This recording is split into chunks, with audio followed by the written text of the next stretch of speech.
Clasificación B, bajo supervisión de un adulto.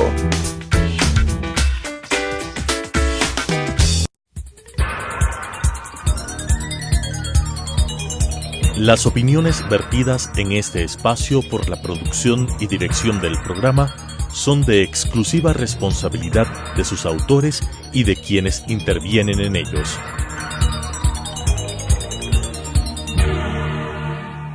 Telesucesos Canal 29 presenta Enfoques, pensamiento libre y crítico. Día a día buscaremos diferentes visiones para la comprensión de la realidad del tercer milenio. Enfoques, un espacio que une noticia, análisis y opinión. Bienvenidos. Gracias por estar con nosotros semana a semana aquí en Enfoques. El día de hoy tenemos como invitado al doctor César Montúfar. Con él queremos hablar sobre algo que el país vive en estos momentos, que es 40 años de que regresamos a la democracia.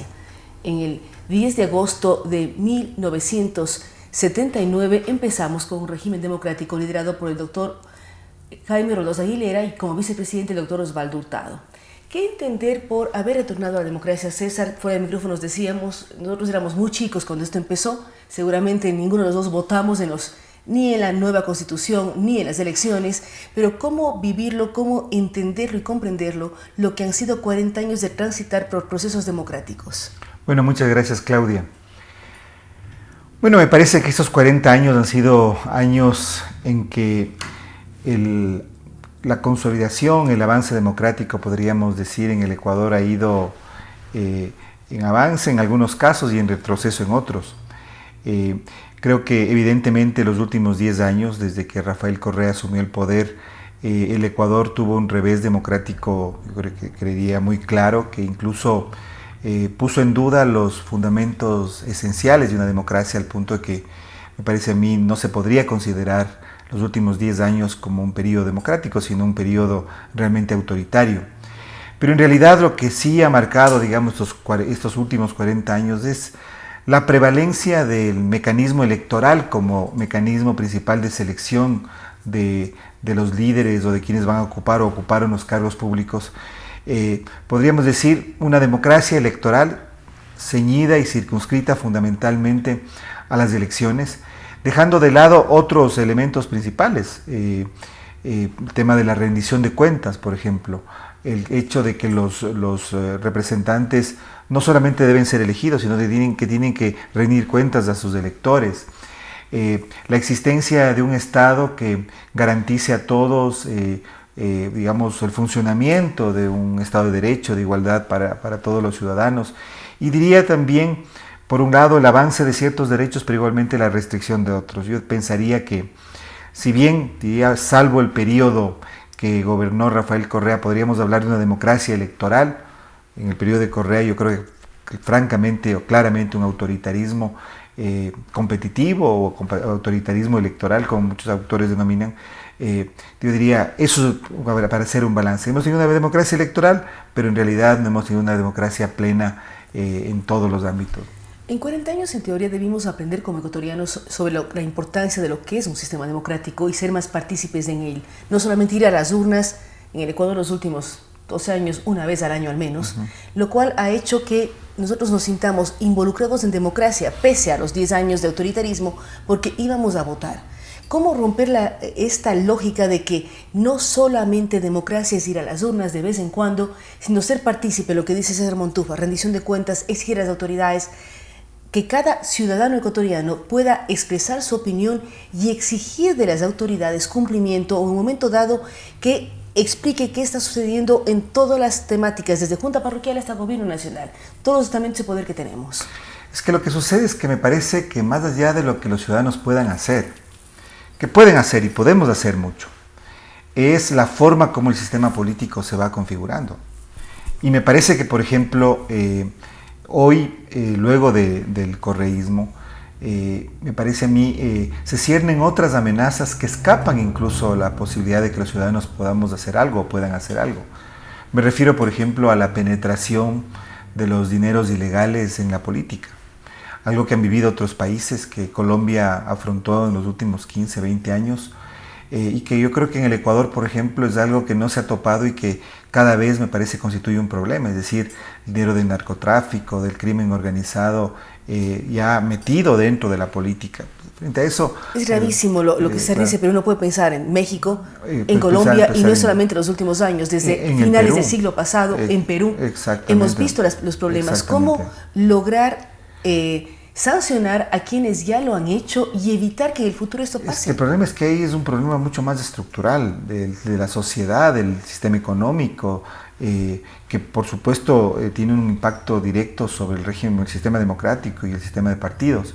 El hecho, por ejemplo, de la corrupción, que fue yo creo que es uno de los elementos principales que marcan el régimen de la llamada Revolución Ciudadana, la delincuencia organizada desde el propio Estado. Entonces, sí, yo creo que los ciudadanos tenemos un papel, o tienen un papel. Mucho se habla del voto responsable, del voto informado, de la rendición de cuentas, de las vedurías ciudadanas, de una ciudadanía activa. Todo eso es totalmente válido y fundamental.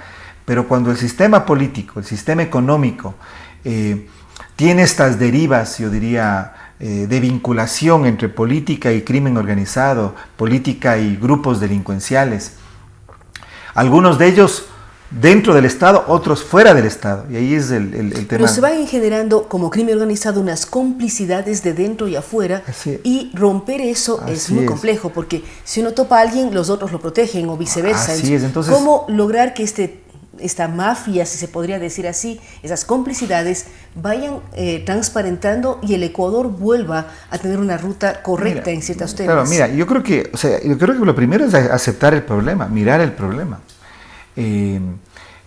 Mira, yo creo que hay dos temas principales. Uno, lo que decíamos hace un momento, el ingreso de dineros del narcotráfico, del crimen organizado en la política. Ese es un tema que hay que analizar, que investigar, que hay que afrontar. Frente a eso, tú preguntas qué hacer. Me parece que lo único que se puede hacer, y teniendo en cuenta las limitaciones de aquello, es la regulación, la legislación electoral. Ahora se habla de una reforma electoral, podría abordarse ese tema.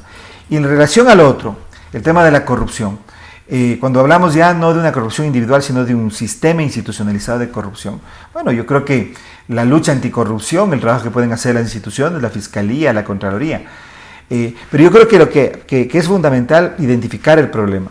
Yo he sido siempre, como tú conoces, partícipe de la participación ciudadana. He trabajado desde la participación ciudadana, desde el activismo ciudadano, desde el activismo social. Uno siempre piensa, además, en participación ciudadana como ONG, inicialmente lideraba el propio proceso. Exactamente, pero yo creo que los ciudadanos tienen hasta un punto nomás la posibilidad de incidir sobre todos estos procesos. Yo creo que hoy estamos frente a una situación mucho más compleja, frente a problemas mucho más graves. El crimen organizado, el dinero sucio entrando a la política, la corrupción institucionalizada tomándose el Estado. Y frente a eso, sí, los ciudadanos pueden hacer mucho, pero en realidad es el funcionamiento de las instituciones. Por ejemplo, ahora la Fiscalía, la Contraloría, el sistema judicial no desmonta a través de los procesos judiciales, las investigaciones fiscales, este sistema de corrupción institucionalizada.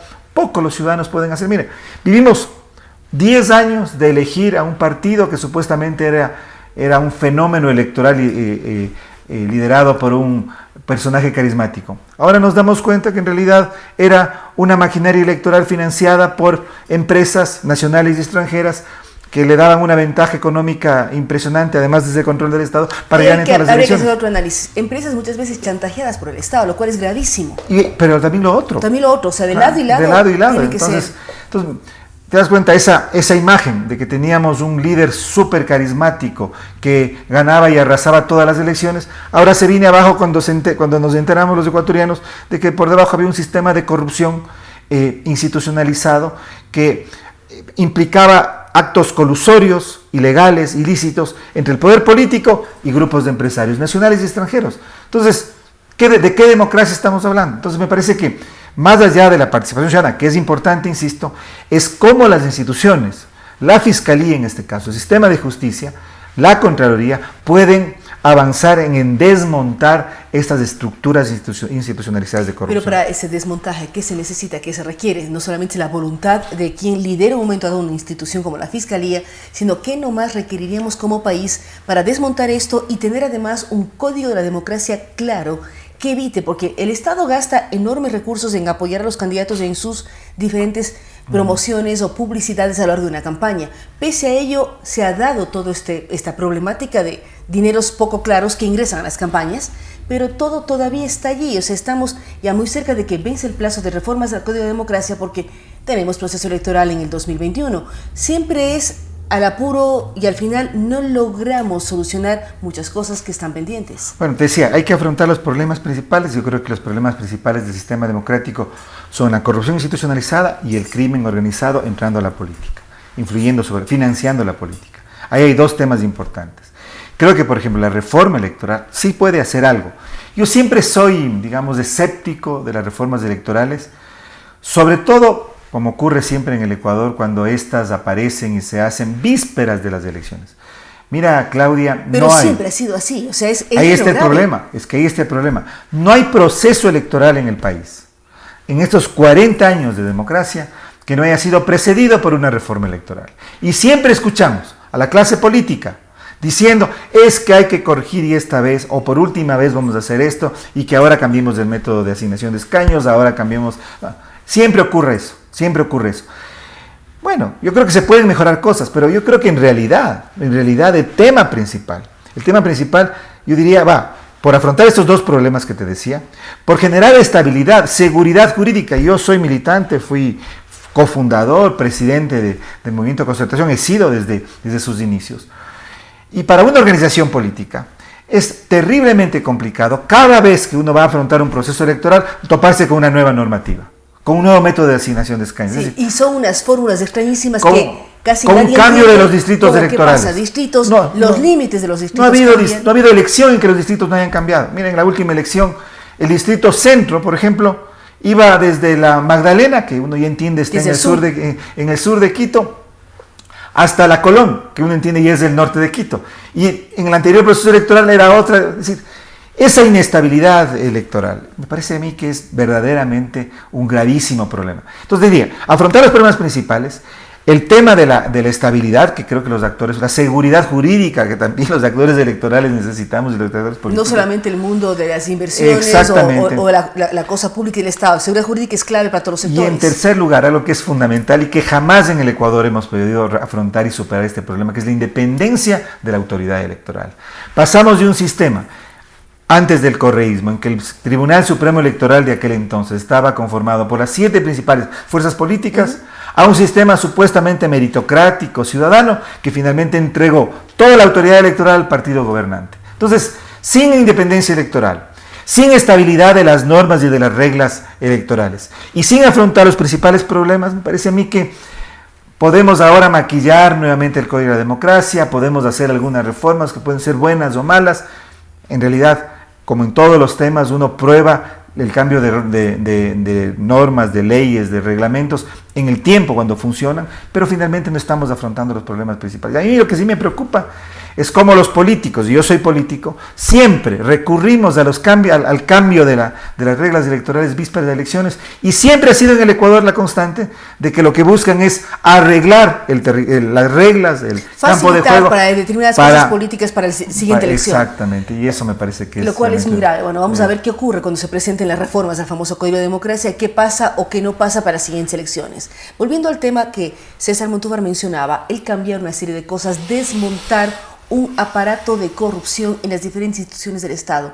¿Qué hacer con ello? Hemos visto cambios. El anterior Consejo de Participación Ciudadana transitorio, liderado por el doctor Trujillo, logró cambiar, logró hacer algunas cosas, pero muchos dicen, están cambiadas las cabezas, pero la estructura sigue igual. ¿Qué se debe hacer y qué posibilidades hay de empezar a transparentar información y romper estas cadenas de corrupción, o lo que decía César, de dinero mal habido, todas las mafias, para avanzar como país? A ver, lo que tenemos que primero reconocer es que en el Ecuador la corrupción pasó a ser un sistema institucionalizado, una forma de gobierno. La corrupción durante el correísmo dejó de ser un fenómeno individual, de quebrantamiento individual de un funcionario público frente a las normas, frente a las leyes. Uno le escucha a César y se acuerda de Fuente Ovejuna, o sea, si a todos somos responsables, ya nadie no digo que todos somos responsables, lo que digo es que se transformó en un sistema de corrupción, que la corrupción se institucionalizó, que la corrupción se legalizó, es decir, que hubo cambio de leyes para que la corrupción pudiera florecer, para que se promoviera, para que quedara en la impunidad. Te doy un ejemplo. Durante el correísmo se instauró se reformó el Código Integral Penal y tú puedes mirar en varias normas del Código Integral Penal cómo estas fueron concebidas precisamente para proteger a la corrupción. Por ejemplo, te doy un caso. El llamado peculado menor se transformó en otro delito que era imprescriptible a tráfico de influencias. Es decir, se fueron configurando delitos en función de proteger a los que podían cometer o estar incursos en ese tipo de infracciones. Pero bueno, creo que hay que reconocer que en este año, en estos 2 años, digamos, algo se ha avanzado y que esos avances son importantes. Yo creo que no se puede desmerecer el trabajo que realizó el Consejo de Participación Transitorio. Me parece que lo más importante fue, diría, una renovación de ciertas autoridades clave en este proceso, que tienen un papel fundamental. Sin embargo, también hay que reconocer que estos avances son insuficientes. Es decir, no nos podemos quedar ahí, porque los resultados además son evidentes de que en el sentido de que no hemos llegado realmente al meollo del tema. Me parece que en este momento son cruciales 2 procesos que creo que hay que ponerles muchísima atención. Primero, el proceso de evaluación que ha iniciado ya de la Corte Nacional de Justicia. La justicia fue tomada, fue instrumentalizada por el poder, en este caso por el Ejecutivo, para sus fines. La persecución y la impunidad. Eso es lo que el correísmo buscaba con el sistema de justicia y lo logró. Por lo tanto, la evaluación de los jueces, sobre todo de la Corte Nacional de Justicia, es fundamental para este proceso. En segundo lugar, me parece que es fundamental los procesos de investigación que en este momento se están llevando adelante. Y aquí me parece que hay 2 temas que son fundamentales. El primero, bueno, yo entiendo y me parece que ha sido importante, voy a poner el caso de este último proceso, Arroz Verde.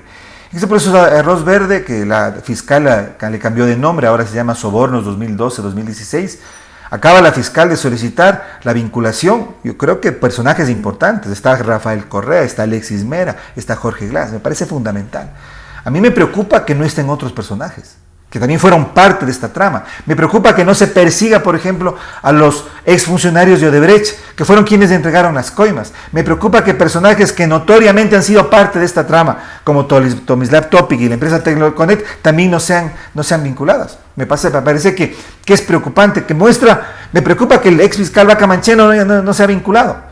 O sea, como que la justicia... Pero esto no es el inicio de algo, o ya tendrían que haber vinculado a todos inicialmente. Desde mi perspectiva debieron haber vinculado a todos, porque todos son parte de la trama y todos han sido clave en la trama. Por ejemplo, Vaca Mancheno. Vaca Mancheno fue asesor de Correa.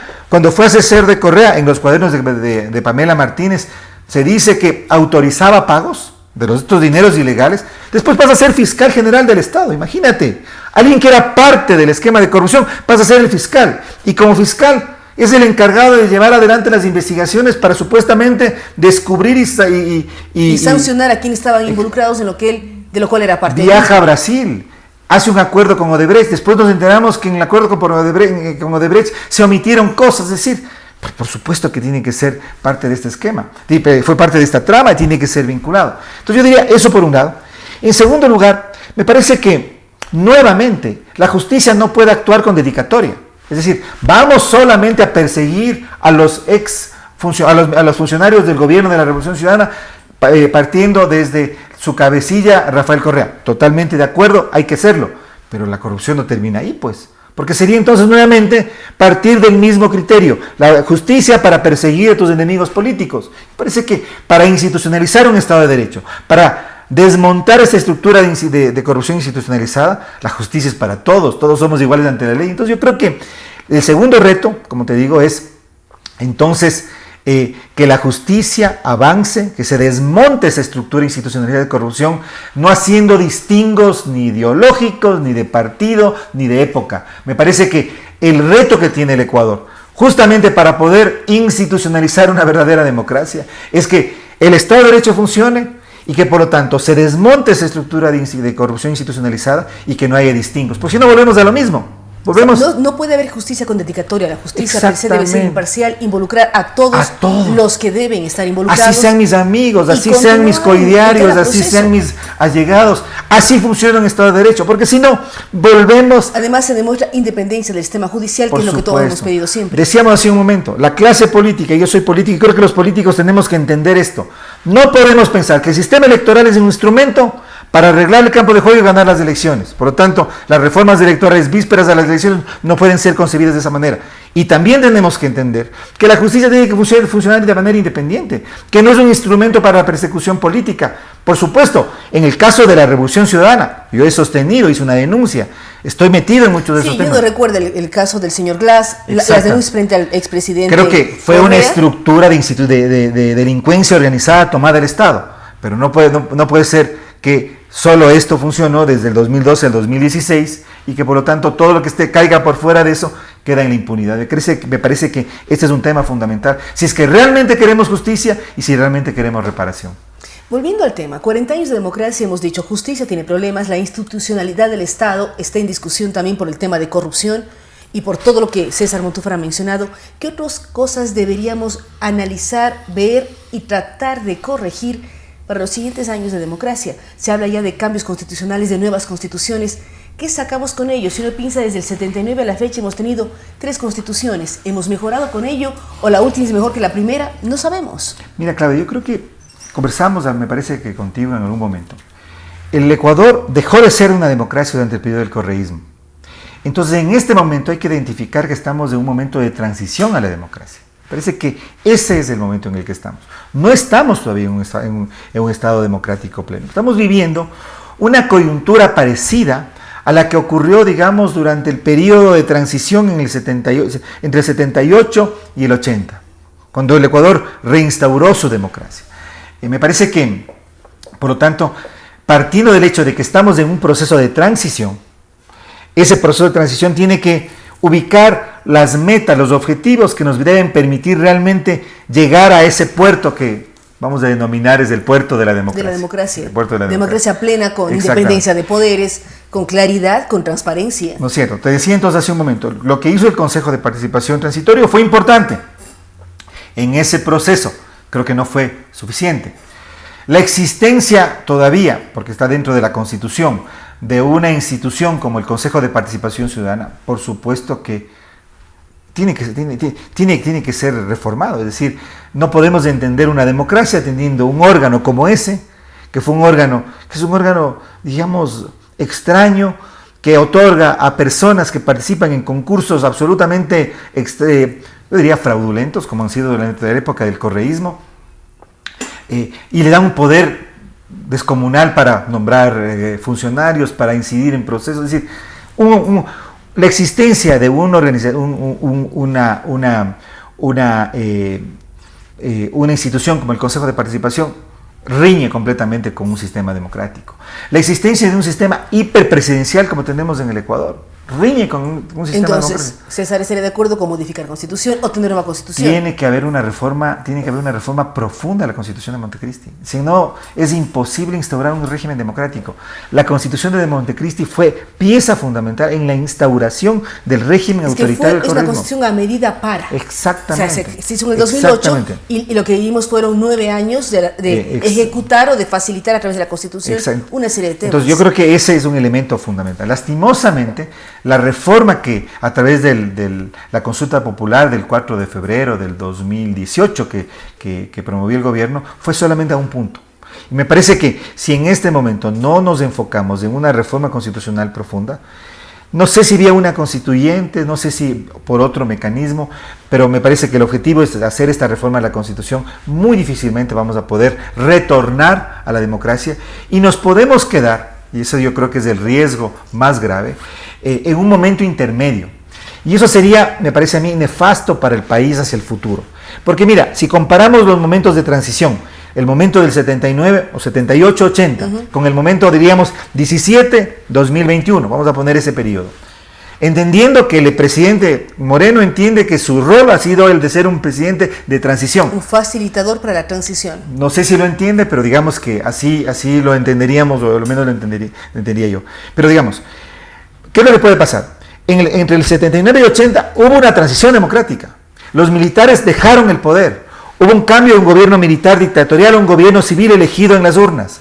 Se instauró un nuevo régimen político, un nuevo Estado, un nuevo sistema constitucional, un nuevo sistema de partidos. Hubo una ruptura. Esa ruptura se consolidó.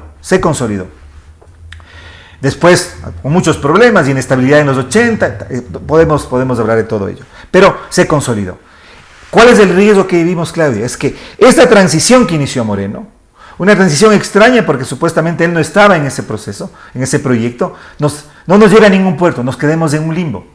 En el limbo de un sistema, de un Estado, de una sociedad que no es plenamente democrática, pero que tampoco está en el estado autoritario en que gobernó Correa. Me parece que ese limbo, además en el contexto de una gravísima crisis económica, un contexto internacional difícil, problemas adicionales que hoy vive el Ecuador, hablamos de delincuencia organizada, del narcotráfico, de temas incluso migratorios, problemas humanitarios, es decir, una cantidad de temas, una cantidad de problemas que podrían hacer del Ecuador una bomba de tiempo. Entonces yo creo que realmente el riesgo más grande que yo veo es que nos quedemos en la mitad, que nos quedemos en el limbo, que este no sea un barco que navega hacia un puerto democrático, sino un barco que está a la deriva en alta mar. Estamos sobre tiempo, César, pero ¿qué hacer para arribar a puerto relativamente seguro? Yo creo que lo primero, identificar bien la situación en la que estamos. A mí me parece que los políticos, las élites en el Ecuador, los medios de comunicación, como que miramos a otro lado, como que estamos nuevamente metidos solo en la coyuntura, como que hoy el tema del señor Tuárez es el tema, sí, yo entiendo, es importante, pero el problema es cómo más bien eliminar esa institución. No estoy diciendo que no es importante el proceso de enjuiciamiento político que en este momento lleva adelante la Asamblea, pero me parece que en momentos como este, y por eso se necesita una clase política, se necesita una élite que mire un poco más allá, que mire realmente más allá de la coyuntura, que pueda ver el bosque y no solamente los árboles, para decir, a ver, ¿cómo llegamos a un puerto democrático? Por eso es que me parece que las elecciones del 2021 son elecciones fundamentales. Son elecciones en las cuales ojalá los actores políticos que participen tengan claro que ese es el momento y esa es la salida que tienen que dar al país. Y el debate electoral, el debate político, sea sobre eso. Sea sobre la reforma económica que el Ecuador necesita, sobre la reforma constitucional, sobre la reforma política, para ser realmente una sociedad democrática. Si nos quedamos en la coyuntura, si nos quedamos solamente en los temas, sí, acuciantes, emergentes, bueno, eso es lo que el Ecuador siempre ha hecho, pero me parece que en momentos como estos, de transición, es importante. Perdona que me extienda en algo. Sí, mira, en la transición entre el 80 y el 80, en el 79-80, hubo personajes en la vida política del Ecuador que vieron ese más allá, que vieron un poco ese más allá. Creo que el mismo Galo Plaza, el mismo Osvaldo Hurtado, las élites, incluso sectores de la Junta Militar, o sea, vieron un poquito más allá y dijeron, hacia allá vamos. Eso no tenemos en este momento y eso es realmente, y esperamos que se tenga, porque la verdad el Ecuador debe dejar, 40 años estamos teniendo democracia, pero dejar de vivir de coyuntura en coyuntura y de ser tan cortoplacistas. Siempre hablamos de lo que nos pasa en este momento y no vemos qué queremos de aquí a 5, 10, 20 o 50 años más allá.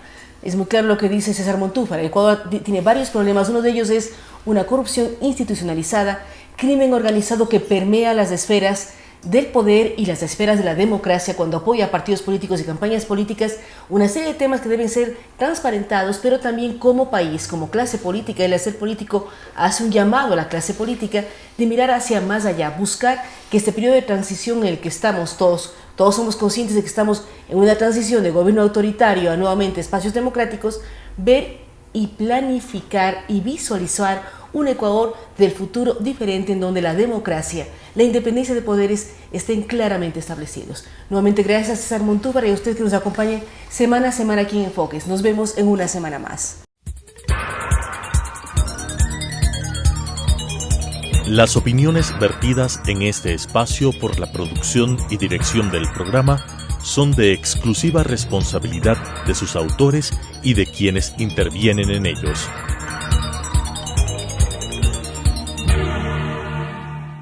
Telesucesos Canal 29 presentó Enfoques, pensamiento libre y crítico. Día a día buscaremos diferentes visiones para la comprensión de la realidad del tercer milenio. Enfoques, un espacio que une noticia, análisis y opinión.